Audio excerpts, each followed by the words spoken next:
Bonjour à tous et bienvenue pour ce nouveau tutoriel sur comment créer un jeu vidéo RPG 2D sur Unity. Donc aujourd'hui, on va créer un système de coffre. Donc j'ai un peu réfléchi à comment faire ce système de coffre. Donc notamment sur est-ce que je crée une nouvelle tilemap avec qu'on pourra mettre genre un coffre, etc. Ou est-ce que je fais des items entre guillemets indépendants, enfin des objets indépendants plutôt. Pourquoi des items, je ne sais pas. Et du coup, je me suis rendu compte que le plus simple était vraiment de faire des items indépendants et de les placer en fait sur les cases, donc avec les coordonnées, euh, donc exactement à l'endroit. Voilà. Donc, bah, c'est ce qu'on va faire aujourd'hui. Donc, dans ce premier épisode, on va juste créer le coffre en lui-même et le fait de pouvoir l'ouvrir. Dans le prochain épisode, on fera l'interface et on fera en fait une interface euh, qui sera adaptable en fait. Ça veut dire qu'on pourra faire, il y aura entre guillemets un inventaire dedans. Voilà. Donc ça va sûrement nous prendre du temps, mais au moins c'est intéressant parce que notre système sera complet et complet. Enfin, on pourra et modifiable, voilà, adaptable dans n'importe quelle circonstance. Donc ce sera vraiment un vrai coffre, un peu comme Minecraft en fait. Voilà. Il y aura sûrement plusieurs épisodes sur ce coffre parce que du coup, c'est quand même quelque chose d'assez conséquent au niveau de la, enfin voilà. Et surtout, en fait, c'est pas vraiment la création du coffre en lui-même, c'est surtout l'inventaire qui va être compliqué, mais en soi, ça va. Voilà. Donc, euh, pour commencer, donc voilà. Euh, pour commencer, on va devoir modifier sur le Game Manager le player input. Pourquoi? Pour pouvoir créer, donc hop, on va créer dans le player input une nouvelle action qu'on va appeler interact. Interact, voilà. Et ce sera une touche d'interaction. Donc on va rajouter un binding. En path, on va mettre entrée, voilà. Voilà. Et on va aussi ajouter une touche pour le gamepad qu'on va mettre bouton ouest. Donc c'est-à-dire le bouton par exemple carré sur PS4, enfin sur manette PlayStation. Voilà. Donc hop, save asset, c'est très important de save parce que sinon bah ça marche pas. Voilà. Et du coup, on va maintenant créer le script. On va créer le coffre donc dans le jeu plutôt. Donc là, ça on va le renommer tilemap. Voilà. Voilà. Et on va créer un nouvel empty qu'on va renommer map. On va mettre la tilemap dedans. Et du coup, dans cette map, il faut bien s'assurer que ce soit en 0,0 à chaque fois. On va créer un nouvel empty qu'on va appeler objects. Et, du coup, dans objects, on va créer un nouvel object qu'on va appeler chest. On va appeler simple chest, parce qu'après il y aura les doubles coffres.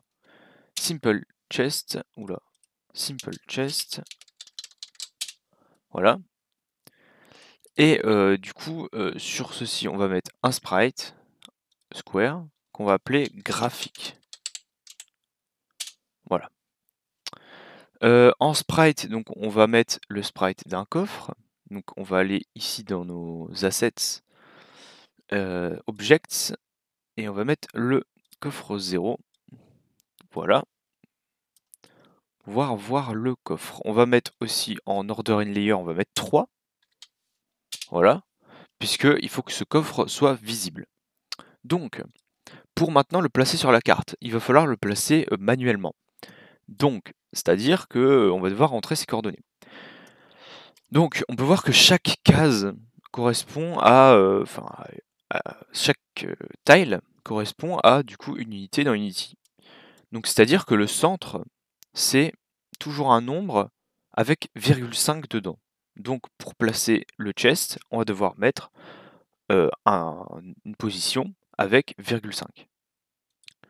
Donc pour pouvoir mettre le coffre, on va devoir mettre enfin voilà, comme j'ai expliqué, des coordonnées à nombre à virgule. Donc on va voir un peu, on va le placer manuellement et puis après on va voir pour le placer bien. Donc je vais le mettre là, et là vous voyez que c'est environ moins 1,5 et environ 5,5. Donc on va mettre 5,5 et moins 1,5. Voilà, et là il est bien placé. Là, il est parfaitement aligné avec la tilemap. Donc voilà, donc ça c'est fait. Maintenant on va devoir faire un script. Donc hop, on va créer donc un nouveau script. On va aller ici, script. On va ajouter un fichier qu'on va appeler objects. Dedans, on va mettre chest. Sharp script, oui, chest, voilà. Voilà. Et du coup, il va falloir rouvrir. À moins que, non, il va falloir rouvrir. Tac, voilà. Et donc, on va faire que ce script soit adaptable pour les simple chests, comme ceci, et les double chests. Donc, déjà, pour que ce script soit adaptable, il nous faut trois éléments qui vont définir, enfin qui vont devoir être définis. On a donc l'emplacement de la texture à changer, donc c'est le graphique. On a la texture à changer quand il est ouvert et la texture quand il est fermé. Donc, on va mettre private sprite renderer. Donc on va faire une liste. Pourquoi une liste? Parce que, enfin une array, parce que il peut y en avoir plusieurs pour le double chest, qu'on va appeler graphisme. Voilà. Une private donc sprite, qu'on va appeler open sprite. Et une private sprite, encore une fois, qu'on va appeler closed sprite. On va mettre tout ça en series field. Serial field. Voilà. Tac, tac. Voilà. On va pouvoir maintenant assigner ça dans Unity. Déjà, on va mettre le script sur simple chest et non sur graphisme. Vous verrez pourquoi après. Hop. Et donc là, on a graphisme, open sprite et closed sprite. Donc dans graphisme, on va mettre déjà un élément dans chaque truc. Dans graphisme, on va mettre le graphique. Dans open sprite, on va aller dans object 0. Voilà, enfin, on va mettre l'object 1 plutôt. Voilà. Et donc closed sprite, l'object 0. Voilà. Donc ça, c'est fait. Et du coup, pour le double chest, vous mettrez deux graphismes, deux sprites open et deux trucs, voilà. Et pour s'il y en a 4, etc. Donc ça, c'est adaptable et c'est génial.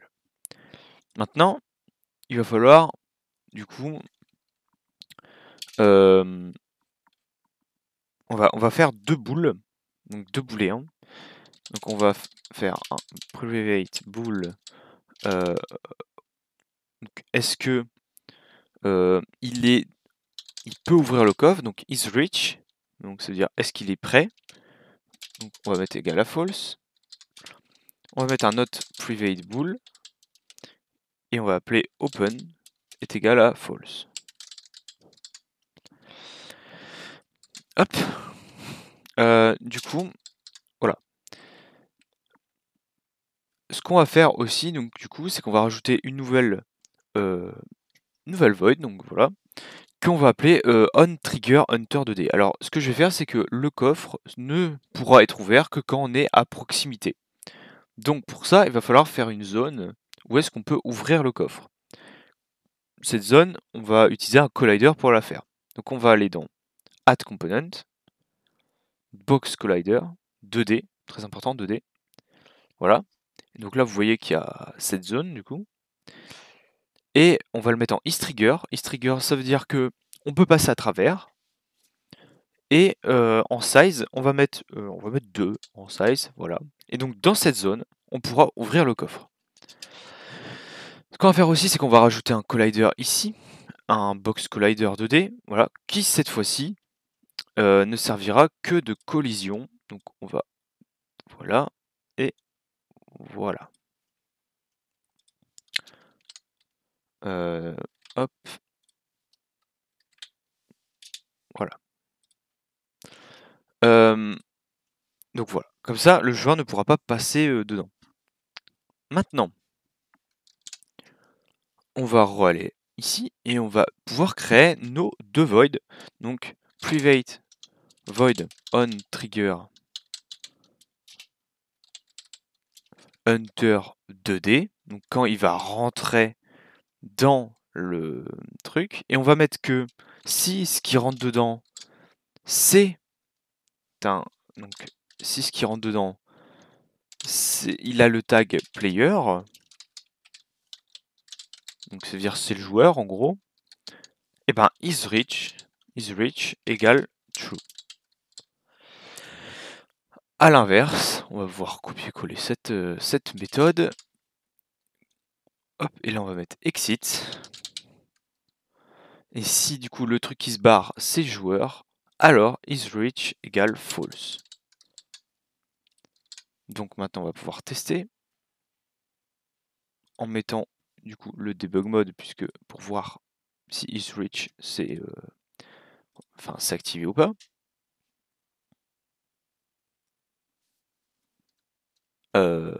Où est mon personnage?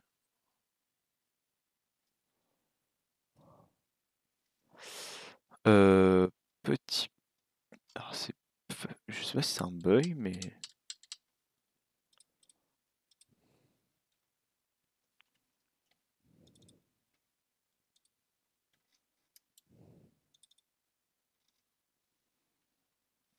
Oula. Pourquoi mon personnage ne veut plus?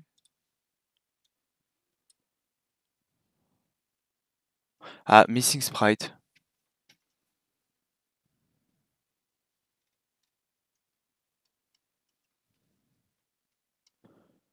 Ok. Ah, ok.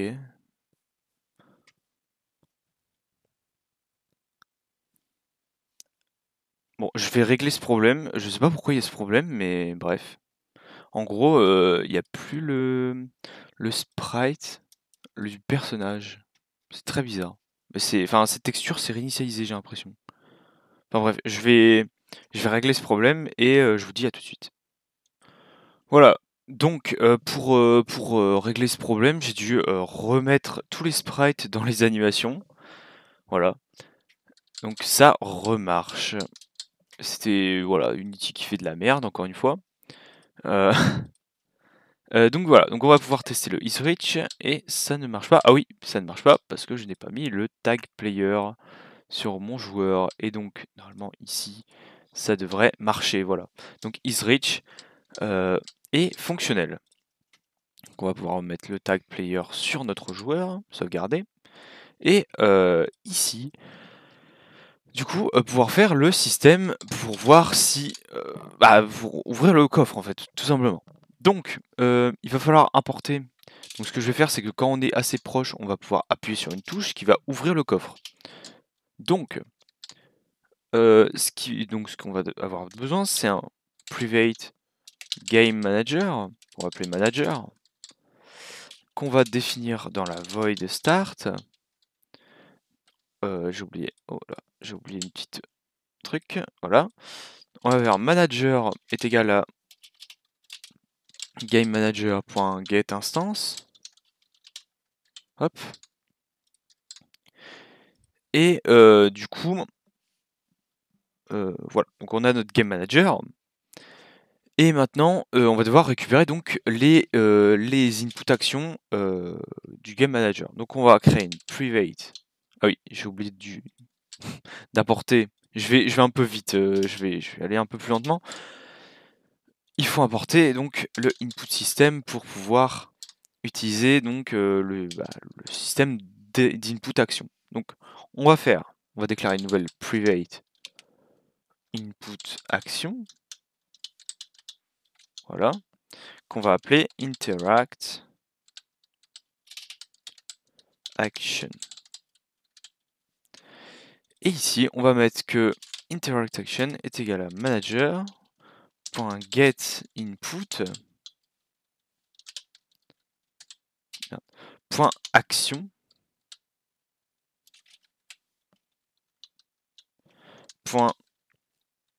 .findAction entre guillemets interact. Donc c'est soit l'action qu'on a créée tout à l'heure. Voilà.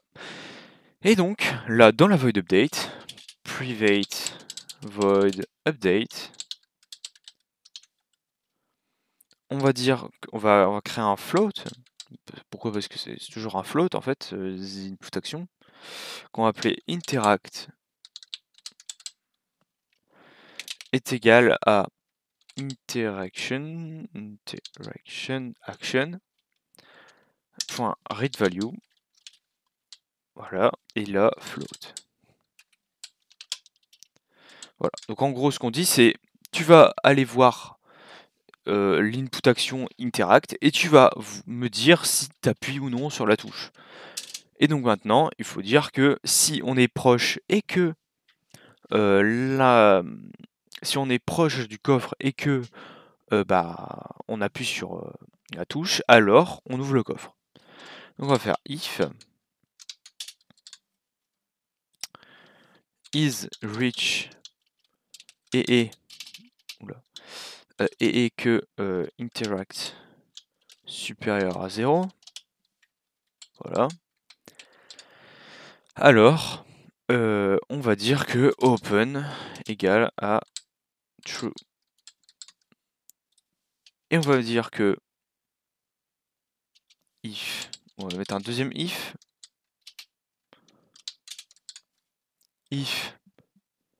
différent de isReach. D'ailleurs, on peut mettre un else if en vrai. Else if différent de isReach, alors open égale à false. Voilà. Donc là, on va pouvoir vérifier dans Unity si ça marche. Hop, on va sélectionner ça et voilà. Donc voilà, on se déplace, on est proche du coffre, on appuie sur entrée et voilà. Et quand on quitte, du coup, quand on se barre, voilà, ça ferme le coffre. Voilà. Sauf que ça n'affiche pas le changement de sprite du coffre. Donc, c'est ce qu'on va faire, c'est qu'on va mettre une private void close et une private void open. Et ici, on va mettre que, au lieu de mettre open égale true, on va mettre open. Et ici, on va mettre close. Donc dans close, on va mettre open égale false.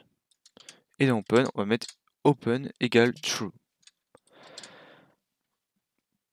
Ici, du coup, on va mettre que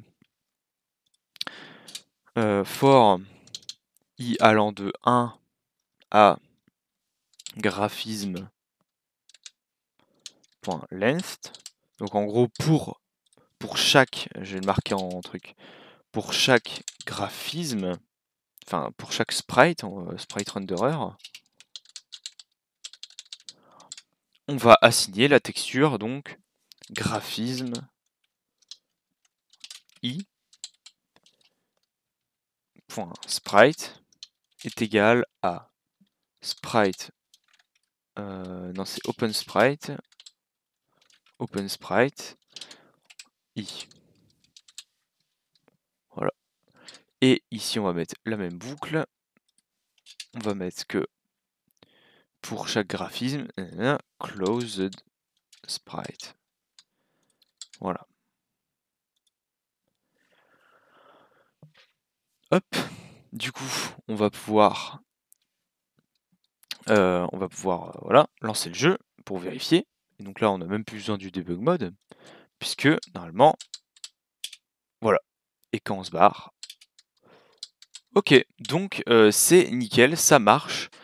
Donc là maintenant on va voir pour faire un deuxième coffre. Donc là on n'a plus besoin du code, on peut même repasser en normal mode. Donc ça, on va créer un dossier on a déjà préfab in-game.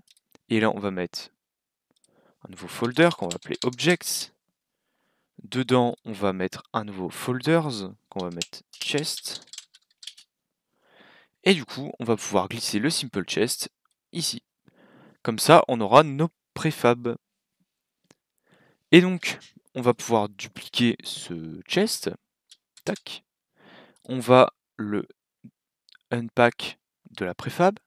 On va l'appeler double chest. On va le positionner autre part. On va le mettre en haut. Donc, moins 6.5. Et en Y, on va le mettre ici à 2.5. C'est nickel. Et donc, du coup, là, il nous faut deux graphiques.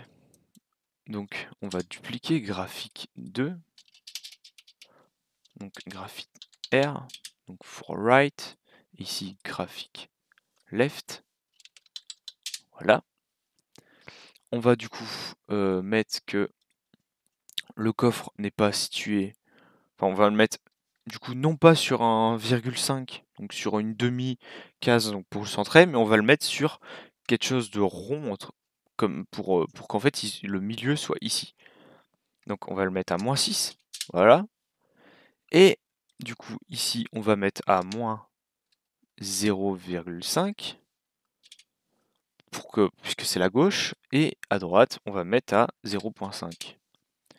Ici on va du coup changer la texture, assets, gfx, objects, paf, et on va du coup baisser, voilà, ici il y a une texture, donc on va mettre tac, et en right on va mettre tac.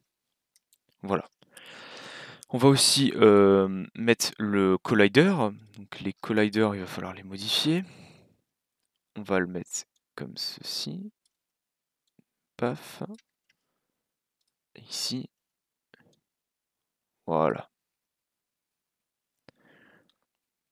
Hop, et ici on va du coup pouvoir rajouter nos graphismes, hop, et en OpenSprite on va pouvoir rajouter un nouvel objet. Donc ici en left closed on va pouvoir mettre ça, en right closed on va pouvoir mettre celui-ci, puis celui-ci et celui-ci.